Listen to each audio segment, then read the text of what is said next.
I am John Hawkins. Hawkins, it was close. That was close enough. And I run rightwingnews.com. I'm a columnist with townhall.com, and I'm proud to tell you that I was one of the people who helped organize these rallies nationwide from day one. And if you're wondering how they're doing, thank you. If they did well, you almost knew there had to be a Carolina boy in there somewhere doing something, right? So, if you want to know how they're doing, we're going to have 120 rallies across 38 states. Some of them are going to hit the 5,000 to 10,000 mark, and we expect to have more than 50,000 easily. We don't know how many they're going to be till later today, but there's going to be a lot. And people have asked, why do these rallies in the first place? What's the point of doing it? Well, first of all, we wanted to send a message.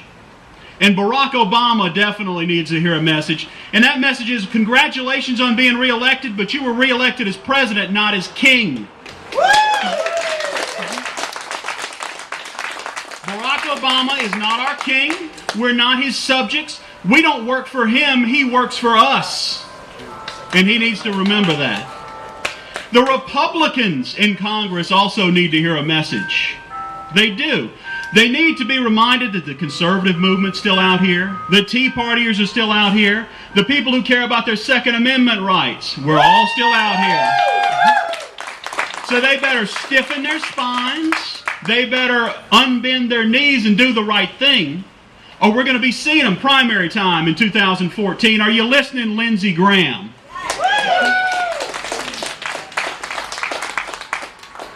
We also needed to let conservatives across the country know that, yeah, we know it stung when we lost in 2012 to Barack Obama, because not only did we lose, we lost to the worst president in American history. It doesn't get much worse than that.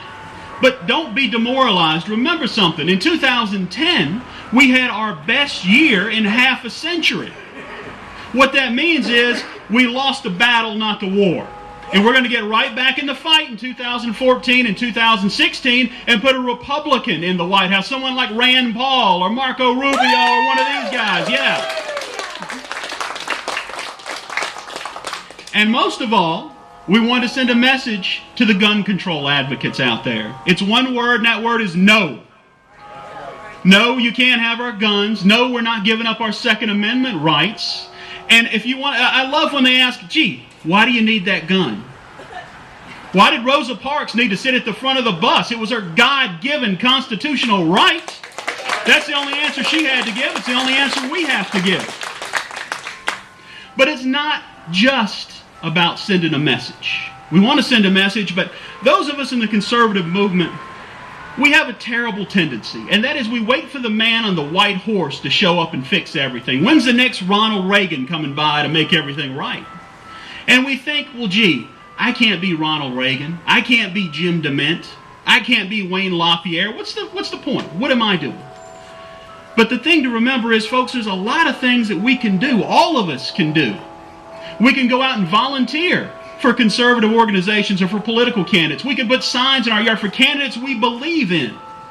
We can chip in money to these groups, not $100 or $1,000, $1 million. We can chip in $10 to a group like the Heritage Foundation, Americans for Prosperity, the TeaParty.net. How about the people that chipped in money to the NRA? Are they getting their money's worth right now? I think so. Yeah, I think they're doing a great job with it. So that's the thing to remember. Also, you can call your congressman. You think they don't listen to you? But you're wrong. Not only do they listen, they assume that when you call, there's 1,000 other people just like you who are saying the same thing. You are never more powerful than when you're calling your congressman or calling your member, someone who represents you in the Senate. What it all comes down to is that old saying, and you may have heard it, and it's the biggest mistake a person can make, is to think that just because he can't do a lot, he shouldn't do a little. If we do the small things right, 50,000 people all across this country, the big things will go right in 2014 and 2016, and we will turn this country around.